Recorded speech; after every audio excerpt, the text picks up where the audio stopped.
Hello everyone, કેમ છો બધા? મજામાં ને? Hope you are fine and safe. તો વિદ્યાર્થી મિત્રો, ધોરણ 10માં પાસ થવા બદલ આપ સહુને ખૂબ ખૂબ અભિનંદન. હવે તમે ધોરણ 11માં પ્રવેશ મેળવ્યો અને એમાં પણ કોમર્સમાં એડમિશન લઈને તમે કોમર્સના અલગ અલગ નવા ઘણા સબ્જેક્ટ વિશેની માહિતી મેળવશો. એમાં આજે આપનો સબ્જેક્ટ છે વાણિજ્ય વ્યવસ્થા અને સંચાલન. ફરીવાર કહું છું, વાણિજ્ય વ્યવસ્થા અને સંચાલન, બિઝનેસ એડમિનિસ્ટ્રેશન. BA તરીકે આપણો સબ્જેક્ટ છે એ ઓળખાય છે.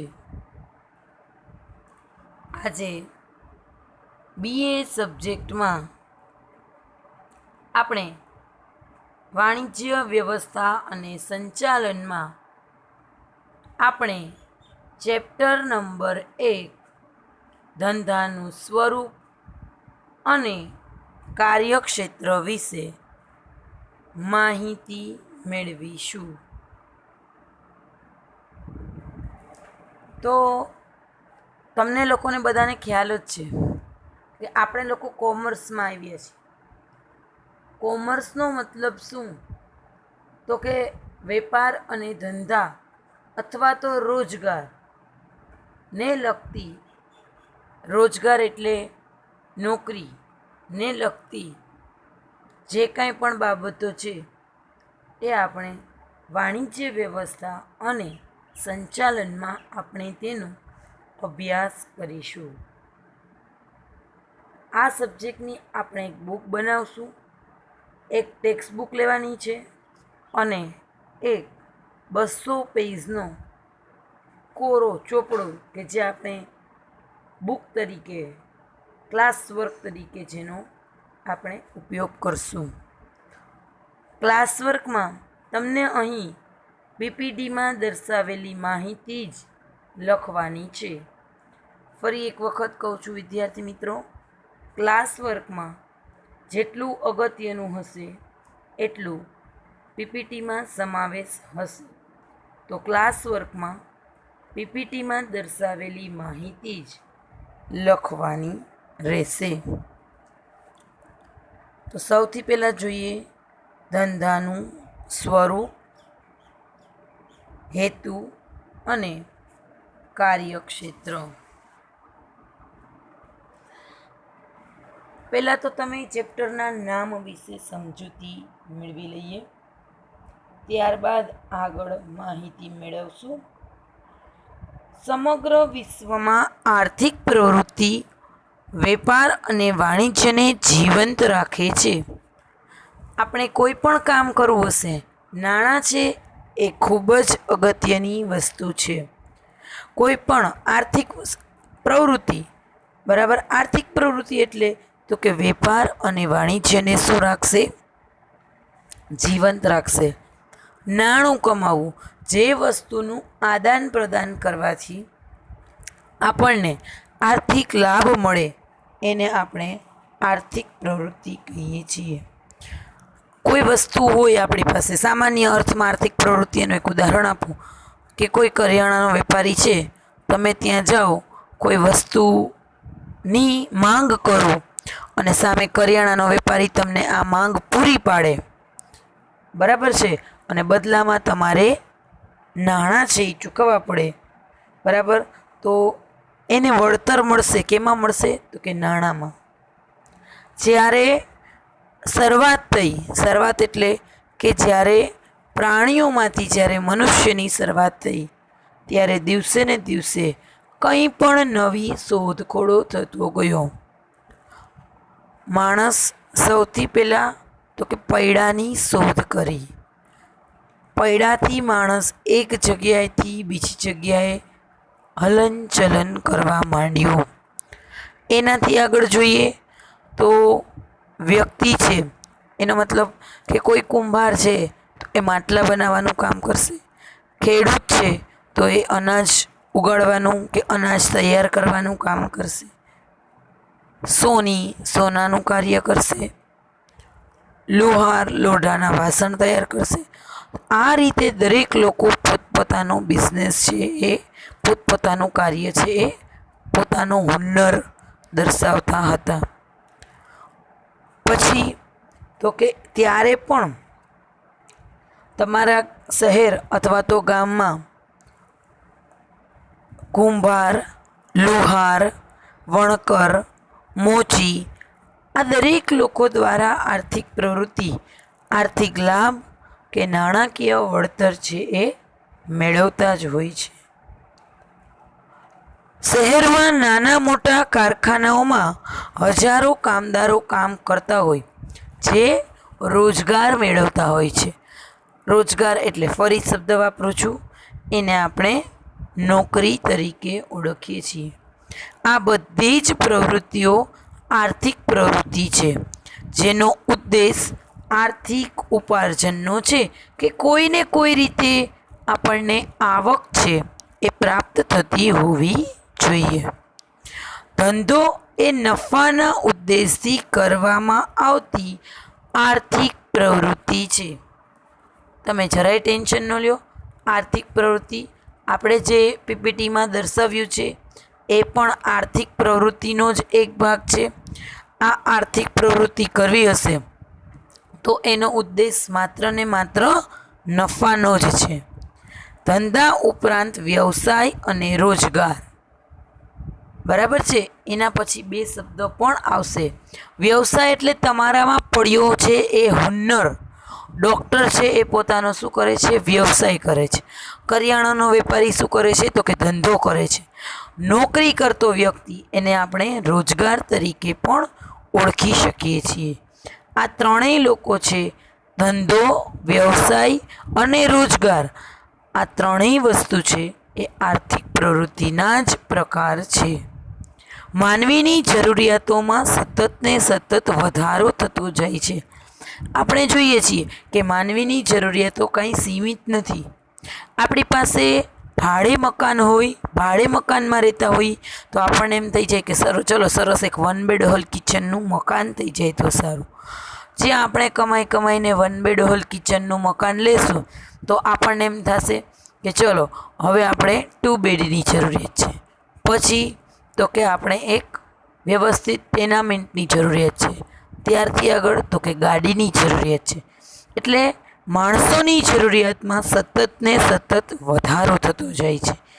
આ જરૂરિયાતોને સંતોષવા માટે માનવીએ આર્થિક પ્રવૃત્તિ કરવી પડે છે. બરાબર. આર્થિક પ્રવૃત્તિ એટલે નાણું છે એ કમાવવું પડે છે. જો આપણે અહીંયા એક નાનું અમથું ઉદાહરણ લઈએ તો ખેડૂત છે એ અનાજનું ઉત્પાદન કરે છે. અસીલવતી, તમને એક ટેક્સ્ટ બુકમાં શબ્દ વાપર્યો છે અસીલ. અસીલનો મતલબ છે કોર્ટનો સામેવાળો વ્યક્તિ કે જેને લોકોને કેસ નોંધાવવો છે, એનો ક્લાયન્ટ તરીકે પણ આપણે એને ઓળખી શકીએ. અસીલવતી કેસ લડી વકીલ ફી મેળવે છે તો આને વ્યવસાય તરીકે ઓળખી શકીએ. ખેડૂતનું ઉદાહરણ છે એ ધંધો. અસીલ એટલે કે વકીલ જે ફી મેળવે છે એને આપણે વ્યવસાય કહી શકીએ.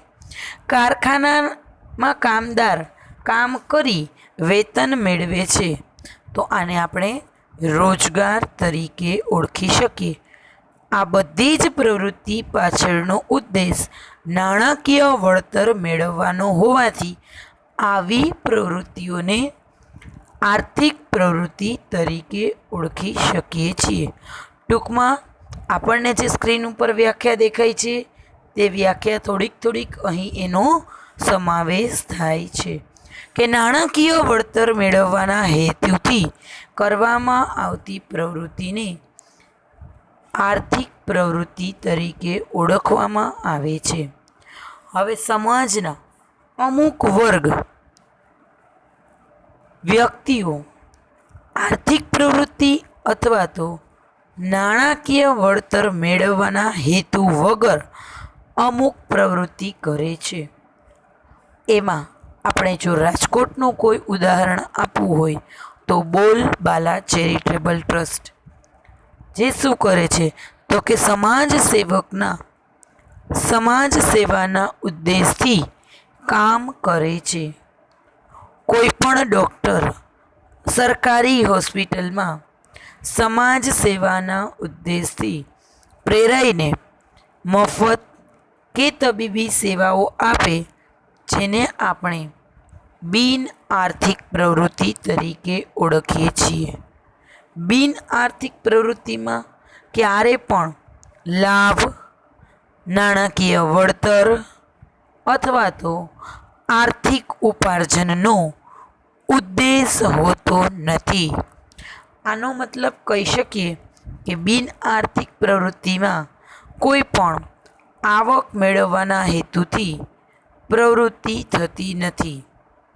એટલે કે બિન આર્થિક પ્રવૃત્તિનો હેતુ નાણાકીય વળતર અર્થ આર્થિક ઉપાર્જનનો હોતો નથી.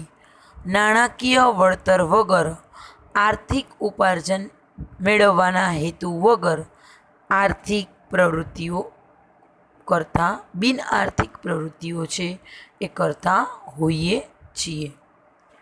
તો હવે આપણે જોઈશું આર્થિક પ્રવૃત્તિ.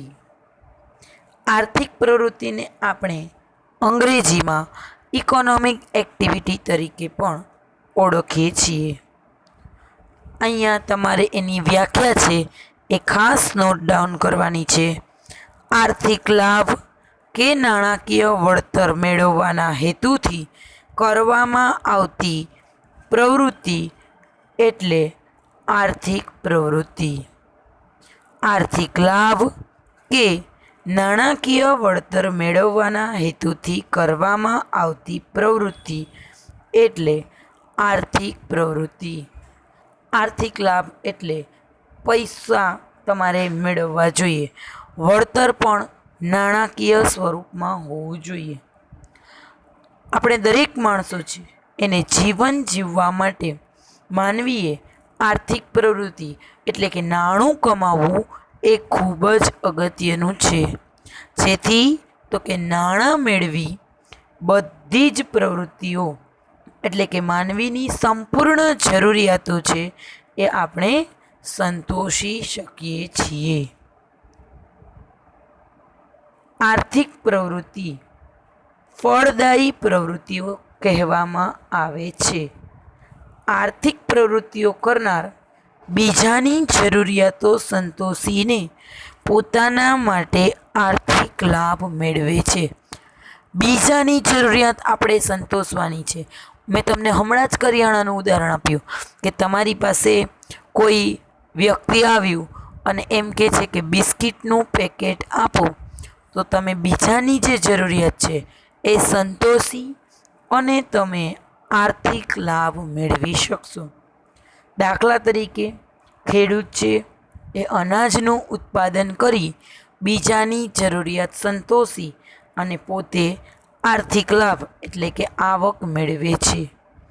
એનાથી આગળ આપણે બીજા અન્ય ઘણા બધા ઉદાહરણ લઈએ તો કે વણતર કાપડનું ઉત્પાદન કરી અને બીજાઓની જરૂરિયાતને સંતોષે છે. સુથાર ફર્નિચરનું ઉત્પાદન કરે છે. આ રીતે સમાજના વિભિન્ન વર્ગોની જરૂરિયાતો સંતોષી તેમાંથી આર્થિક વળતર મેળવી શકાય છે. ખાસ અહીંયા તમે નોટ ડાઉન કરી લેજો. આજના આધુનિક યુગમાં આર્થિક પ્રવૃત્તિ કેન્દ્ર સ્થાને છે. આજના આધુનિક યુગમાં આર્થિક પ્રવૃત્તિ કેન્દ્ર સ્થાને છે. ત્યારબાદ આપણે જોશું બિન આર્થિક પ્રવૃત્તિ, જેને આપણે નોન ઇકોનોમિક એક્ટિવિટી તરીકે ઓળખીએ છીએ. બિન આર્થિક પ્રવૃત્તિ. બિન આર્થિક પ્રવૃત્તિનો હેતુ નાણાકીય વળતર અથવા આર્થિક ઉપાર્જનનો હોતો નથી. ખાસ અહીંયા ધ્યાન રાખજો કે આર્થિક લાભ કોઈ મેળવવાનો નથી, આવક કોઈ મેળવવાની નથી. સમાજમાં કેટલીક વ્યક્તિઓ હોય છે જે નાણાકીય વળતર કે આર્થિક ઉપાર્જન મેળવવાના હેતુ વગર પ્રવૃત્તિઓ કરતા હોય છે. મેં તમને અહીંયા ઘણા બધા ઉદાહરણ આપી દીધા છે, પણ બીજા જોઈએ. સમાજ સેવક દ્વારા થતી સમાજ સેવાની પ્રવૃત્તિઓ. બિન આર્થિક પ્રવૃત્તિની સૌથી મોટું ઉદાહરણ માતા દ્વારા પોતાના બાળકને ઉછેરવાની પ્રવૃત્તિ, જેમાં જુઓ છો કે માતાને કોઈ પણ પ્રકારે આર્થિક લાભ મેળવવાનો હેતુ હોતો નથી. આ બિન આર્થિક પ્રવૃત્તિનું સૌથી મોટામાં મોટું ઉદાહરણ છે. જ્યારે દેશમાં કોમી એકતા માટે પ્રચાર કરતા કાર્યકરની પ્રવૃત્તિ, જ્યારે કોમી રમખાણો ફાટી નીકળે ત્યારે જે શાંત કરવા માટે કે આવું કાંઈ નથી એટલે એના પ્રચાર માટે સર્વધર્મ સંભાવની જ્યારે આપણે ભાવના ઊભી કરીએ તો એવા જે લોકો પ્રચાર કરે છે એ પણ બિન આર્થિક પ્રવૃત્તિ તરીકે ઓળખી શકાય. ભૂકંપ આવી, સુનામી આવે, પૂર આવે તો આ બધી કુદરતી હોનારત સમયે ઘણા અસરગ્રસ્તોને, જે લોકોને કોઈ પણ વસ્તુથી હાનિ પહોંચી છે, આવા અસરગ્રસ્તોને રાહત છાવણીઓમાં સેવા આપતા કાર્યકરોની પ્રવૃત્તિ. અત્યારે આપણે ઘણા બધા કોરોના કાળમાં ઘણા બધા લોકોએ ડોનેશન આપ્યું છે, તો આ પણ આપણે બિન આર્થિક પ્રવૃત્તિઓમાં જ તેમનો સમાવેશ કરી શકીએ. આ માટેનું પ્રેરક બળ તો કે દેશ સેવા, સમાજ સેવા, લાગણી, પ્રેમ અથવા તો માનવીના જીવનમાં આવતું પરિવર્તન તરીકે ઓળખી શકીએ. ખાસ પ્રેરક બળ, દેશ સેવા, સમાજ સેવા, લાગણી અથવા તો પ્રેમ માનવીના જીવનમાં આવતું પરિવર્તન હોય છે. તો આજે આપણે જોયું આર્થિક પ્રવૃત્તિ. અહીંયા એનો સ્ક્રીનશોટ લઈ લેજો.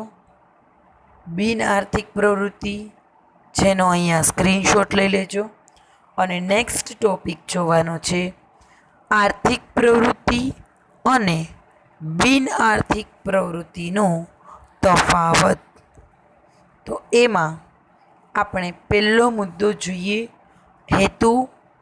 આર્થિક લાભ મેળવવાના હેતુ હોય છે, જ્યારે બિન આર્થિક પ્રવૃત્તિમાં સમાજ સેવા, માનવ સેવા, દેશ સેવા, લાગણી, પ્રેમ જેનો હેતુ હોય છે. આર્થિક પ્રવૃત્તિ માત્ર ખાસ આર્થિક લાભ એટલે પૈસા કેમ મેળવવા એના ઉપર જ આધાર રાખે છે.